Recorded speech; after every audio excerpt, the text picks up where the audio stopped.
हाँ जी, good morning students. Next topic है ring size of D plus glucose. So last topic में हमने किया था कि रिंग साइज मतलब जो साइक्लिक हेमी एसिटल स्ट्रक्चर बनती है उसमें किया था ना कि C1 और C5 में क्या बन जाती है हमारे पास लिंकेज। ठीक है, तो C1 और C5 में अगर लिंकेज होगी तो बेटा रिंग का साइज कितना होगा 6 मेंबर्ड, मतलब रिंग साइज बनेगा 6 मेंबर्ड रिंग साइज। ठीक है, लेकिन अगर यहाँ पे क्वेश्चन क्या है कि 5 मेंबर्ड 3 मेंबर्ड 4 मेंबर्ड रिंग क्यों नहीं बन सकता, मतलब जो लिंकेज है हम C1 और C5 में ही क्यों बनाते हैं। ठीक है, किसी और कार्बन के बीच में क्यों नहीं बना सकते, तो वो भी करेंगे और रिंग साइज भी साथ साथ देखेंगे। सबसे पहले तो जो 3 मेंबर्ड या 4 मेंबर्ड हम कहते हैं कि रिंग साइज होना चाहिए, तो वो तो कहते हैं कि 3 मेंबर्ड और 4 मेंबर्ड क्या है, उनकी जो स्टेबिलिटी है वो बहुत कम होती है। सो स्टेबिलिटी कम होने की वजह से वो तो नहीं बनते। अब रह गए हमारे पास 2 रिंग साइज, एक है हमारे पास 5 मेंबर्ड, दूसरा है हमारे पास 6 मेंबर्ड रिंग साइज। ठीक है, तो ये देखना है हमने कि कौन सा बनेगा। देखो दोनों की रिएक्शन साइड बाय साइड चलेंगी। 6 मेंबर्ड में हम लिंकेज दिखाएंगे C1 और C5 के बीच में, और 5 मेंबर्ड में लिंकेज बनाएंगे C1 और C4 के बीच में।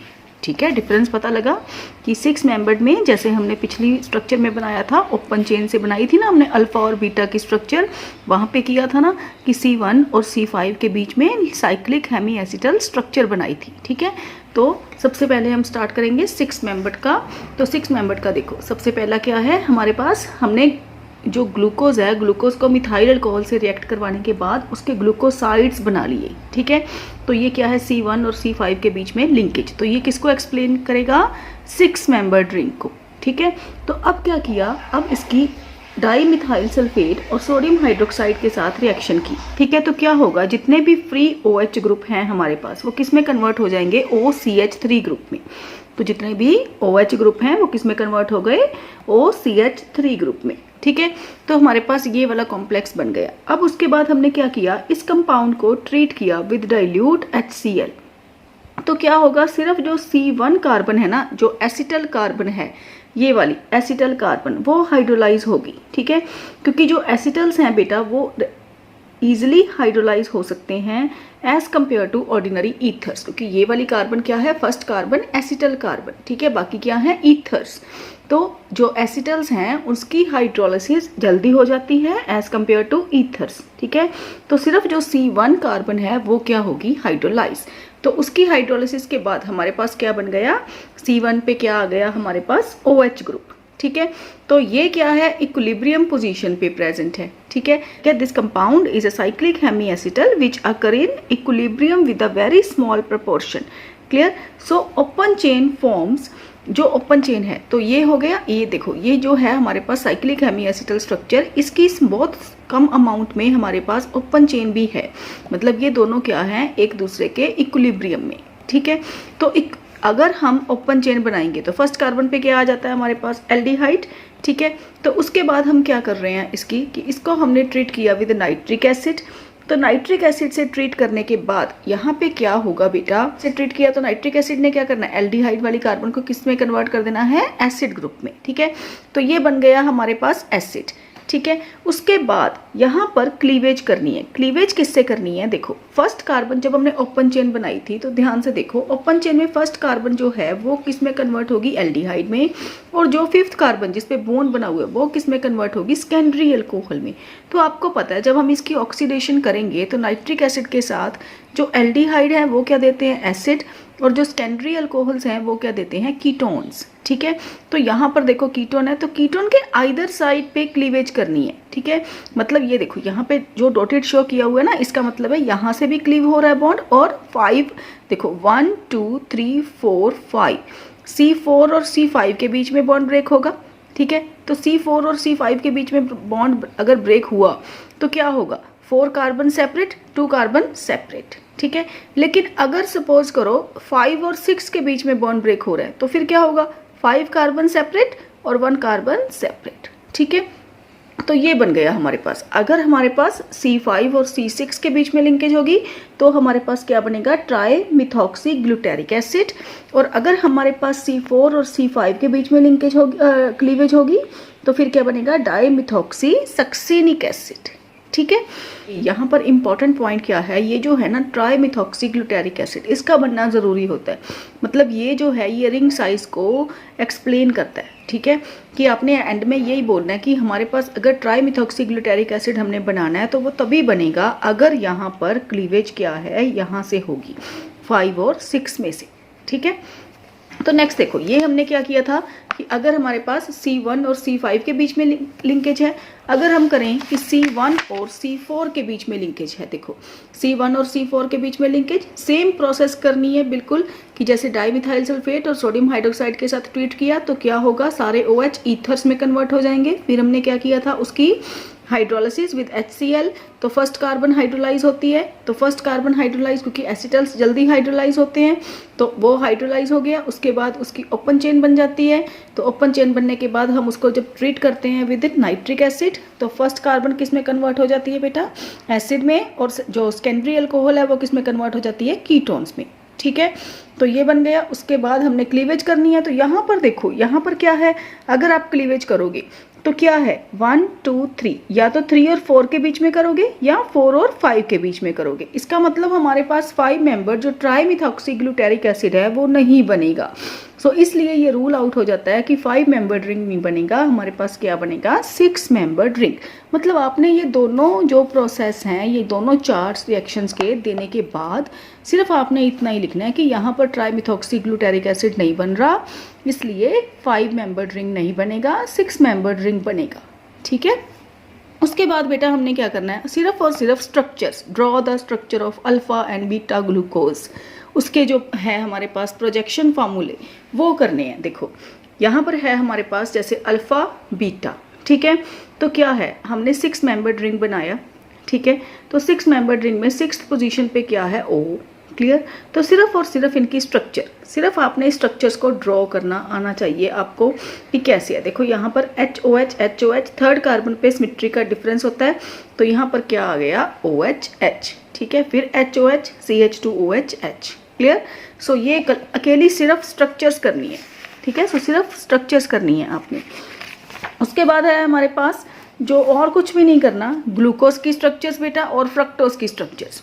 जैसे ग्लूकोज की स्ट्रक्चर मैंने आपको बताई, वैसे ही सिंपल अकेली स्ट्रक्चर्स, ड्रॉ द स्ट्रक्चर्स, और कुछ भी नहीं करना, ठीक है।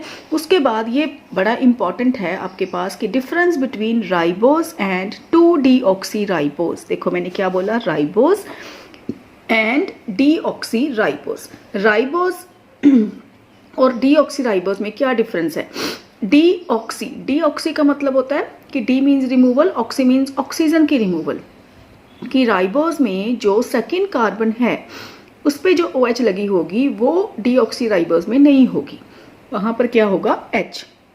देखो ये स्ट्रक्चर है हमारे पास राइबोज की, दिस वन, ये फर्स्ट कार्बन एल्डिहाइड होगी, सेकेंड कार्बन क्या है, अल्कोहल, तो यहाँ पर क्या है HOH, तो डीऑक्सी राइबोज में क्या होगा, यहाँ पर HH होगी, ठीक है। तो इसीलिए इसको बोलते हैं हम 2-डीऑक्सी राइबोज, क्लियर। तो ये है हमारे पास 2-डीऑक्सी राइबोज। तो डीऑक्सी राइबोज में क्या हो गया, HH, राइबोज में क्या था, HOH, ठीक है। उसके बाद है ग्लाइकोसाइड्स। ग्लाइकोसाइड्स हमने पढ़े हैं ना कि ग्लूकोज को अगर हम मिथाइल अल्कोहल और HCl के साथ ट्रीट करते हैं तो अल्फा बीटा ग्लाइकोसाइड्स में कन्वर्ट हो जाती है या ग्लूकोसाइड्स में कन्वर्ट हो जाती है। तो क्या होता है, फर्स्ट कार्बन जो OH है जिसको हम एनोमेरिक कार्बन बोलते हैं, याद है एनोमर्स, कि जिसमें फर्स्ट कार्बन की सिमेट्री का फर्क होता है। अगर आप अल्फा बीटा की स्ट्रक्चर को देखो तो यहाँ पर HOH है तो ये अल्फा है, अगर OH ऊपर चला जाएगा तो वो क्या हो जाएगा, बीटा, ठीक है। इसको ट्रीट किया तो क्या बन गया, HOCH3, क्लियर। ये क्या बन गए हमारे पास, अल्फा बीटा ग्लूकोसाइड्स या ग्लाइकोसाइड्स। तो इनमें क्या है बेटा, इनमें ग्लाइकोसाइडिक लिंकेज है या ग्लाइकोसाइडिक, तो इसको हम क्या बोलते हैं, glycosidic link between the anomeric carbon and the OR group is known as glycosidic linkage. ये भी आ सकता है 1 मार्क में कि ग्लाइकोसाइडिक लिंकेज क्या होती है, ठीक है। उसके बाद बेटा और कुछ नहीं करना इस टॉपिक में से, ठीक है। और क्या है, फॉर्मेशन ऑफ ईथर्स। तो ईथर्स कैसे बनते हैं, जैसे अभी हमने बनाए थे जब हमने रिंग साइज किया है ना, तो रिंग साइज में क्या किया था, फर्स्ट स्टेप कि ग्लूकोसाइड्स लिए, तो ग्लूकोसाइड्स को हमने क्या किया था कि ट्रीट किया था विद डाईमिथाइल सल्फेट और सोडियम हाइड्रोक्साइड के साथ। इसने यहाँ पे ऐसी स्ट्रक्चर बनाई है, आप सिंपल ग्लूकोज की स्ट्रक्चर भी बना सकते हो। सिंपल साइक्लिक स्ट्रक्चर जो मैंने आपको सिखाई है अभी पीछे, वो बनाओ और उससे इसको ट्रीट करो तो क्या बन जाएंगे, ईथर्स।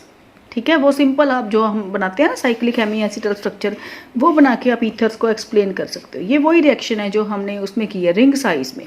ठीक है, कि सारे OH ग्रुप ईथर्स में कन्वर्ट हो जाते हैं। ठीक है, तो इसको क्या किया कि ये क्या हो गई कि मिथाइलेशन की है ना इसकी, कि डाईमिथाइल सल्फेट ऐड किया, तो इसीलिए इस प्रोसेस को उसने बोल दिया एक्सहॉस्टिव मिथाइलेशन और पर मिथाइलेशन।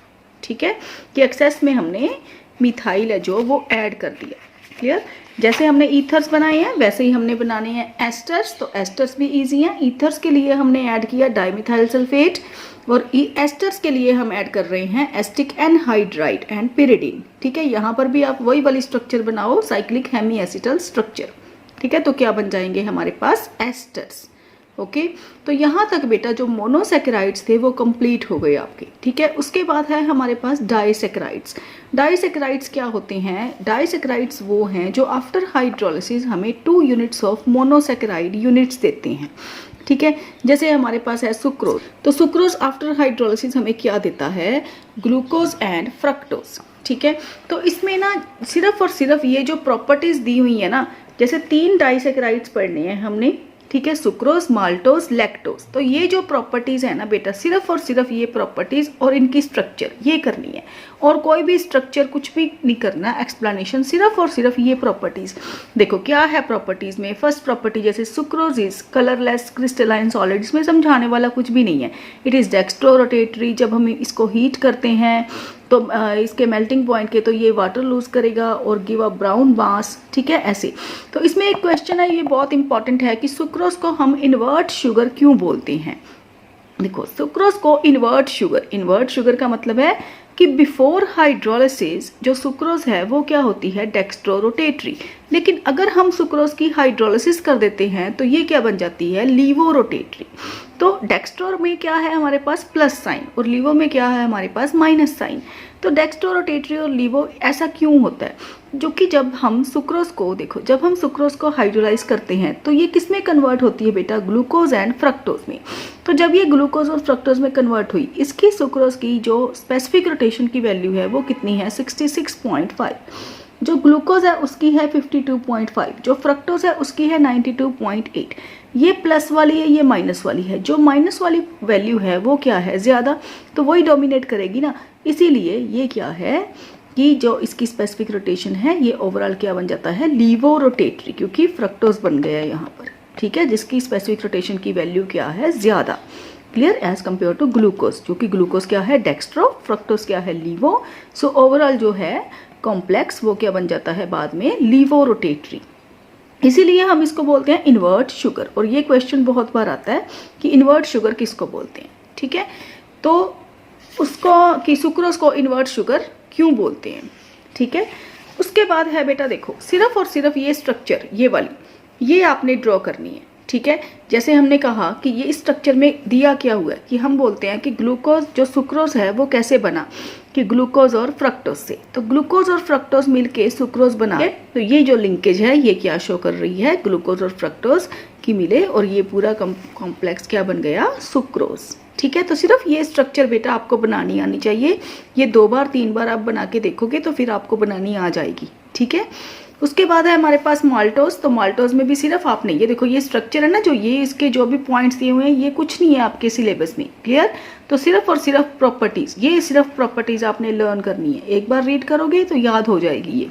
ठीक है, कुछ भी नहीं है इसमें, तो सिर्फ इतना पता होना चाहिए कि माल्टोज है जो, तो माल्टोज को अगर आप हाइड्रोलाइज करोगे तो कौन सा एंजाइम चाहिए, माल्टेज चाहिए। ठीक है, ऐसे।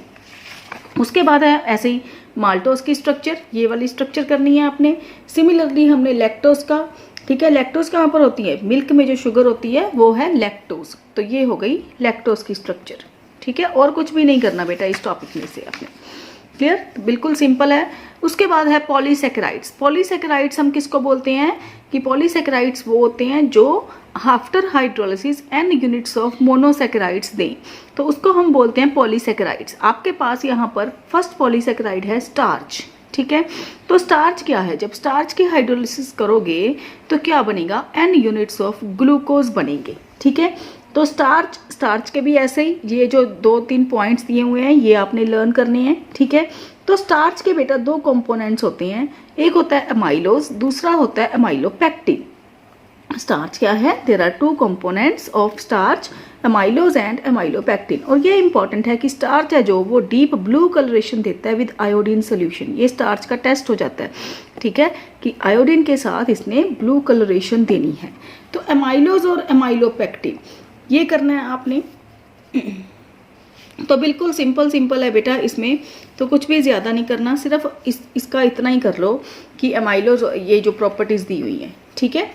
उसके बाद है हमारे पास नेक्स्ट पॉलीसेकेराइड सेलुलोज। तो सेलुलोज क्या है, सेलुलोज जो it's a main constituent of cell wall of plants and it is the chief component of cotton, wood, jute, ठीक है। सो उसके बाद जो सेलुलोज, हमारी बॉडी तो सेलुलोज को डाइजेस्ट नहीं करती, ठीक है। फिर ऐसे ही कि सेलुलोज है जो, उसमें क्या है, तो ये वाली जो स्ट्रक्चर है सेलुलोज की वो कर लो बस, और कुछ भी नहीं। या सिर्फ और सिर्फ आप स्टार्च और सेलुलोज की स्ट्रक्चर करने के बाद जो स्टार्च और सेलुलोज का डिफरेंस है वो कर लो, ठीक है। और कुछ भी नहीं करना इसमें से, बस सिर्फ यही है आपके सिलेबस में। एक डिफरेंस ये है reducing and non reducing saccharides, ये मैंने आपको पहले भी करवाया है, ये यहाँ पे रिपीट हो रहा है कि रिड्यूसिंग क्या होते हैं, जिसको जो Tollens reagent Fehling solution reduce कर सकते हैं उनको हम रिड्यूसिंग सैकराइड्स बोलते हैं। तो सैकराइड्स क्या होते हैं, जो कार्बोहाइड्रेट्स, ठीक है। तो नॉन रिड्यूसिंग क्या होंगे, जो रिड्यूस नहीं कर सकते टॉलरेंस रिएजेंट और फेलिक सोल्यूशन को।